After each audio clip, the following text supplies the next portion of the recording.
Wow, which one of these beasts do you want? But can you afford it? You might be able to get a loan to and repay it, but can you work out how much it's going to cost you on your weekly budget for fuel and other costs? Have a look around the screen. Oh, you want a machine like this? Not bad. Heavy duty ute there. Or here's a big workhorse. Get into that, mate. Oh, what about SUV? Nice silver one. Here's my favourite over here, though. I like the sporty type cars, and red goes faster. So, yeah, well, there you go. Everybody wants something, but can you afford it on a weekly basis? Let's go down and have a look at what's involved in running a car. Oh, no. All of this? Really? Okay. Fuel, everybody knows you've got to put fuel in the tank, and that's getting more and more expensive. I think it's running at somewhere between $1.40 and maybe $1.60 per litre. So you're going to have to look at that, and there's a lot of government excise in that, tax on fuel. Tyres, how long do tyres last? Somewhere between 20,000 and probably 60,000 kilometres, depending on how you drive. So, and there are four of them. You've got to have four. You've got to have a spare as well. This sounds like it's getting expensive. Maintenance and repairs, well, you've got to look after your car, change the oil and check things, and then repair stuff that goes wrong. Yeah, well, don't know what that's going to cost. Registration, yep, it's got to be registered and insured to cover any damage you might do to people for third-party insurance. So we'll come to that later on. And then there's insurance for damage against the vehicle itself, and then there's hidden costs. Hidden costs, what are they? Where are they hiding? Under the bonnet? In the boot? Don't know. Let's have a look later on at that. So come on down now and let's have a look at some of these costs. So start with fuel costs. That's the obvious one. It depends on the price of the fuel, and I just said that's between $1.40 and maybe $1.60, and the car's fuel consumption, how much it consumes. And it's generally measured in litres needed to go 100 kilometres. It can be also kilometres per litre. That's an easier way and sometimes of working it out. How many kilometres I get out of every litre. But actually the published figures for vehicles are done on the number of litres it takes to go for 100 kilometres. So the higher the figure here, if you're doing it that way, the higher the cost of running the car. The higher the fuel consumption, the higher the cost of running the car. So here is a table which we'll use in the exercises below. Just give you an idea. And this is in litres per 100 kilometres. City cycle, that means when you're travelling around the city, and we're going to assume these are all at the speed limit. Okay, so around the city you might be doing 60 kilometres an hour. On the highway cycle, that's a cycle of travelling on the highway, 100 kilometres per hour. That's how these measurements are taken, assuming the car's been travelling at the speed limit. So you can find down here in this list of vehicles something similar to one that you might be interested in. And just interesting here to note that automatics generally take more fuel than manuals. Okay, you keep that in mind. And of course the size of the motor and how you drive it as well. If you're really speeding around and taking off quickly, then that's going to be a bigger fuel consumption. Come down then and let's have a look at an example. These screen clippings are from Hayes Publications there, Year 11 Maths Applications. So how much would it cost to travel 500 kilometres around the city in a Toyota Corolla, assuming petrol costs $1.20 per litre? Oh, this is an old book, obviously. I think the minimum you could get now is about $1.35, $1.40 with discount vouchers. Step 1, calculate the litres of fuel need to travel the distance. So, you've got the fuel consumption per 100 kilometres. Okay, so what is that? Look back at the table, and you need 7.6 litres, and that's per 100, so divide by 100 times by the distance. Or you could think of it as this. You've got 500 kilometres to travel. How many hundreds go into that? And that's how many 7.6 litres you'll need. Maybe think of it that way. Find out how many hundreds go into the distance you're trying to travel, and for every one of those you have to have 7.6 litres, because this particular car needs 7.6 litres for every 100. So whichever way you want to come at this final answer, so you need 38 litres. So multiply the number of litres by the cost. Costs $1.20 a litre, so that's your cost to travel that, okay, around the city. Alright, so you can estimate what your vehicle's going to cost in fuel if you do this sort of calculation. And the table up above, you could get off the web, go to various manufacturers, and I'll give you a breakdown of what their vehicles do need, how many litres per 100 kilometres. Alright, here's some to practice on. 1J1 there. And you need to go back up to the table and pick the vehicle that you're driving and do the calculation. Okay, let's have a look at the answers. So pause the presentation, have a go, and come down now and look at the answers. So there they are. Check it out, see if you can get those right. So that's your main idea, isn't it, to start with? Can I afford to put fuel in the car for how far I want to go per week? Okay, let's go on, look at some of the other costs. There's plenty of them, unfortunately. So here's a bunch here. Oil costs. Now, generally this would be in maintenance, because it's going to be changed regularly throughout the year, and normally in the car maintenance or servicing costs. However, if your car is getting a bit worn and it's either leaking oil or burning it because the rings around the pistons, don't know whether you know much about this, a mechanical fault, the rings around the pistons have to seal, and if they don't, you can be burning oil, and that's an expensive item, because oil would be somewhere around $4 to $6 per litre. So you might have to top it up in between having the car serviced. That might be an additional cost. You have to think about that. The tyres, yeah, you might be lucky to get 80,000. Certainly you should get more than 25,000. But it depends on the quality of the tyre and the way the car is driven. If you're dropping rubber every time you take off, then it's going to cost you, mate. Careless driving and driving with the wrong amount of air in the tyres cause them to wear out more quickly. So you need to think about that. And then have a look at this. The cost for 4 new tyres, somewhere around there, or even more, depends on the vehicle. And generally they don't recommend retreads. That's we're taking an old tyre and putting a tread on it. Generally they don't recommend that, because you can't travel quickly on those. You should not travel at 100 kilometres an hour, for example, on retreads. There's a legal issue there. So we really do need to budget for new tyres. Okay. And you might have 4, or have a look at your spare, because you need to keep a spare in the boot there, so that if you have a puncture you can change it. Alright, what about maintenance and repairs? Maintenance is your general servicing cost. Cars need to be serviced and checked regularly to keep them running at their best.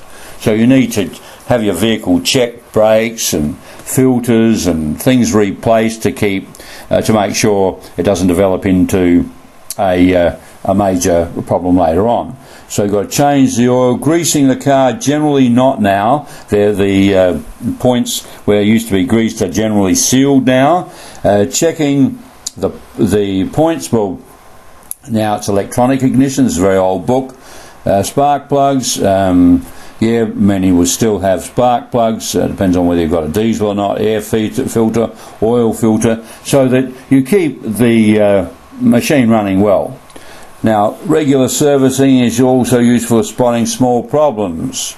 Something loose or partly worn before they wear out completely and cause further major problems or damage. Okay, so car servicing costs around $80 to $200. Yeah, it depends on the vehicle, could be up to $300, and should be serviced every 10,000 kilometres every 6 months. Okay, so that gives you an idea. Depends on how far you travel, therefore, is going to change the cost of this servicing. Okay, and you've got crash repairs or mechanical repairs, mufflers and things that will wear out, and you can't stop that. You can't do it with servicing. They will wear with time. So we've got to somehow work out what that's going to cost. Depends on the age of the vehicle too, if it's done a lot, and how many kilometres it's done, as to what's likely to wear out next. Okay. Comprehensive insurance. You may still have to pay for some part of the repairs in case of an accident. Comprehensive insurance means you are insured, you've got your car insured for any damage to it and also to the one that you might run into. But then there is what's called an excess. Most people have to pay an excess. When they claim against their insurance, you have to pay maybe the first $400. Okay, so here it is here. Each policy has an excess amount to pay by the person in excess of the pay the amount of excess for each claim. So $500 and repairs total $1,500. The insured person pays the first $500 and the insurance company pays the rest. Okay, so that should be included. I mean, how do you work out how many accidents you might have in a year? Hopefully none. So that's a floating one there. What about registration costs? When you register your vehicle, you can register it for 3, 6, 9 or 12 months. I think they've restricted that now to 3 months or 12 months, I think. Fees vary, depends on the size of the car, and that's usually the size of the motor. And they include compulsory third-party personal insurance. So if you hit somebody and they get hurt, that is covered by your registration costs. You must keep your registration up to date. Okay, so this is approximately correct. A 4-cylinder car is around $600 to $700 these days to register. So that's about right. Now, what about the insurance to damage to the vehicle, not to people? Third-party property. That covers damage to other cars and property that you might do, but doesn't cover your vehicle. Comprehensive covers damage you do to your car as well as damage to other cars and property. If you're under 25, this can be very expensive. Okay, because the group of people having most accidents currently are in that 18 to 25 age group. So insurance companies charge a lot to that group to have cover. All right. Well, yeah, it might be nice to go out and grab one of those monsters, but gee, it looks like they're going to be expensive to run, eh? Okay, well, let's have a look at an example. Big one here. Trying to go through everything. Okay, here we are. Total annual cost and the cost per kilometre of running a car. You travel approximately 400 kilometres per week. That's quite a fair distance, actually. Fuel consumption is 12 litres per 100 kilometres. Petrol costs $1.10 cents per litre on average. Well, fair enough. A litre of oil was used every 2,000 kilometres. 2 tyres were replaced during the year, costing $95. Car oil costs $5.50 a litre. Car was serviced twice. Cost of $145 each. Replaced a battery, replaced a muffler, be lucky to do it for that, supplied and fitted. 12 months registration cost $643. Comprehensive insurance was $547. Wow. Let's go through them. Let's list them. Listing in problems like this is very important. Okay, so annual cost. Petrol, 400 kilometres a week on the average 52 weeks. That's a lot of Ks actually. Is 20,800. Now at 12 litres per 100 kilometres, it's 208. Or let's have a look here. They haven't shown you how to work it out. 20,800. How many hundreds go into that? Times 12. That's how many litres. Okay, so you can actually cancel this. That's where they got the 208 from. Okay, how many lots of 100 litres you needed, and then that many litres at $1.10, there's your fuel costs for the year, an estimate. Oil, well, every 2,000 it needed topping up, so therefore you'd have 10.4 quarterly 11 litres at $5.50, $60.50. Tyres, 2 tyres. Service, 2 lots of 145, $2.90. Battery and muffler repairs, registration, insurance, there you are. Okay, so, it's a bit expensive, isn't it? So what's the cost per kilometre on the average? What have you got? Well, you've got this one here divided by 20,800 kilometres, which is about 22 cents a kilometre. This is in addition to fuel. Okay, this is your estimate of what it costs to run the vehicle. Most people ignore this and just wait for the bills to come in. But it's interesting, isn't it? You've got this cost up here for fuel, and then you've got what the unknown, the things that's happening all the time that you don't think about, that come to in that year, that amount, which per kilometre dividing by kilometres is that. So as you're travelling along, you think, oh, well, can I afford the fuel? But all the time, these are, if you like, hidden running costs. Well, not really hidden, that's not what we mean, but we forget about them.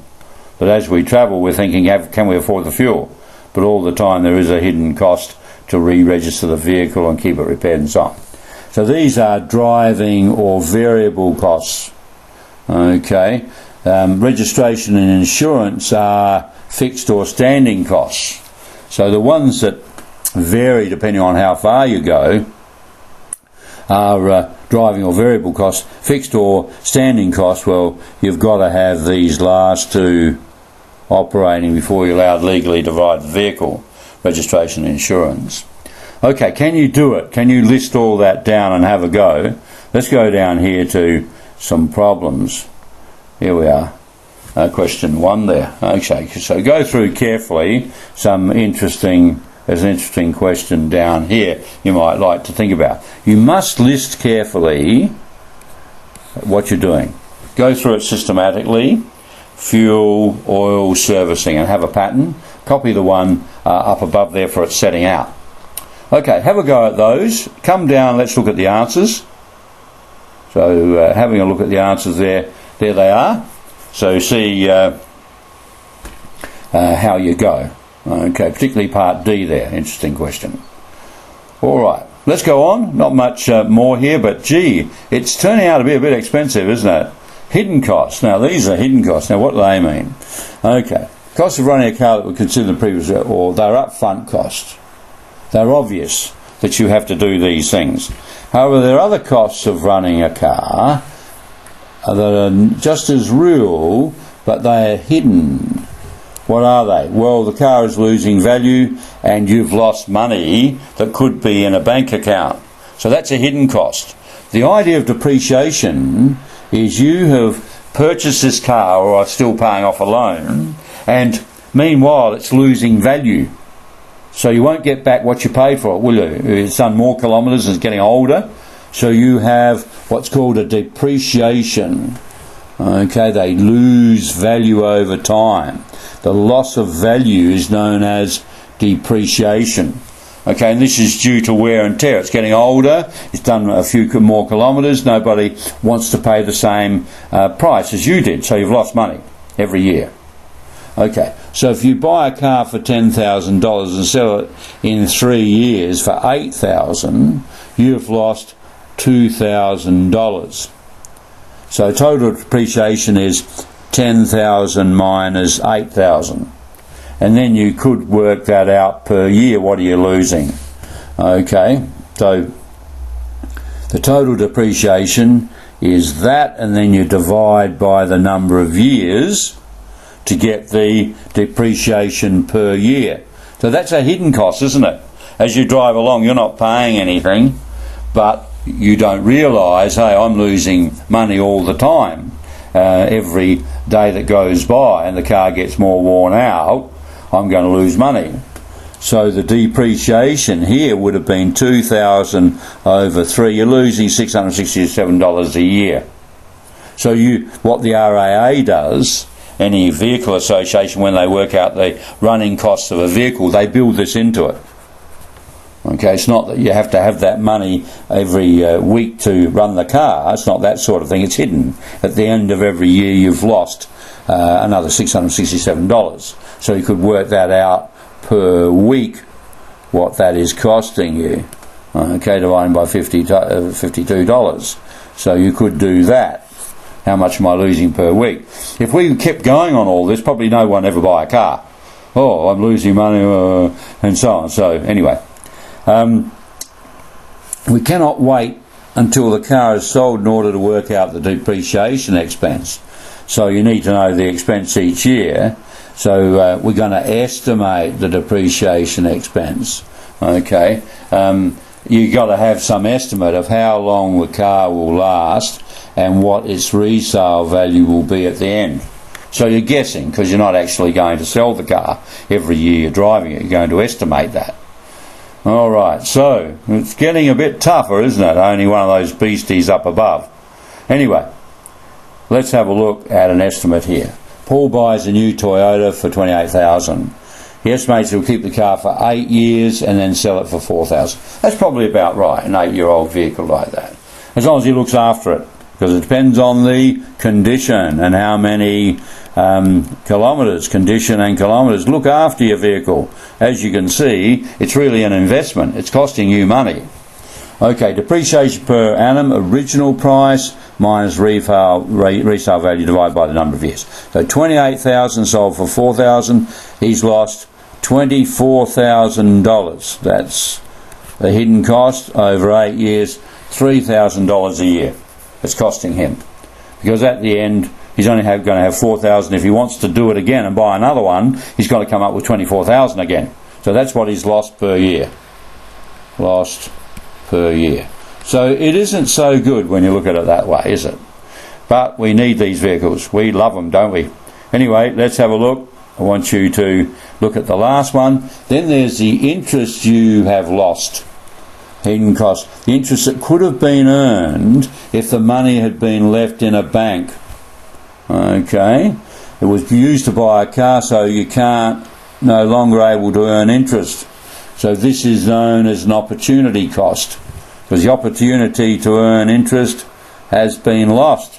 This is really getting technical. So buying a car has cost that lost interest. Or, of course, there's another one, of course, if you've taken a loan, then it's costing you more money on that loan as well. So the actual cost of the car has gone up.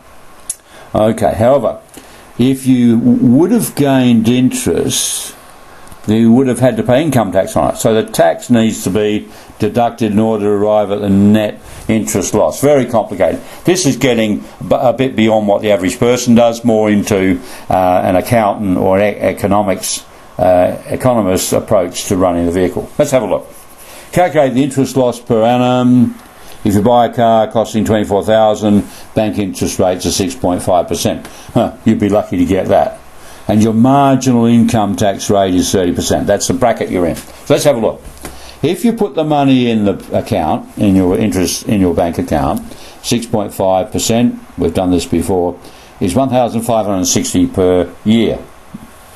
But that's what they would have paid you in interest. But you would have had to pay tax on that. And we're assuming you're in the 30%, 30 cents in the dollar tax bracket from our earlier discussion on income tax. So you would have had to pay tax on that, because this would have been interest coming into your account, and that would have given you a bigger assessable income. So let's take that off. So effectively what you've lost in buying the car, the net interest loss per year, is $1,092. So if you look at all these things of what you could have done with the money, blah, blah, blah, blah, then you can see running a vehicle with the hidden costs is quite expensive. Okay, it's not a good financial investment. We need them, we love these beasties, but the thing is, financially, they are a very expensive item. Okay, if you want to have a go, come down here. some examples there, 1J3. Have a look, go through them, make sure you list things out systematically so you don't leave anything out and it all makes sense. Okay, have a go at those and I'll show you the answers after we do number 3 here. Okay, just give you some idea of what you're getting into when you buy a car, whether it's new or used, the same sort of costs apply. Okay, let's go down now and have a look at the answers. Okay. And there are the answers. The interesting thing about buying a new car is as soon as you drive it out of the showroom, you lose quite a bit of money, because a new car, of course, is a lot more expensive than a used one. As soon as you have used it, you can't sell it as a new one anymore. And also, new cars, you have to pay stamp duty and other tax on it. So it is a rather expensive item to buy in terms of an investment, and whether it's actually a good investment. All right, look, I hope that's given you some idea of running a vehicle. It's something that we all need and we all love, but think about it. Anyway, that's all from me now from this earning and spending. I hope to catch you in another presentation. Cheers for now.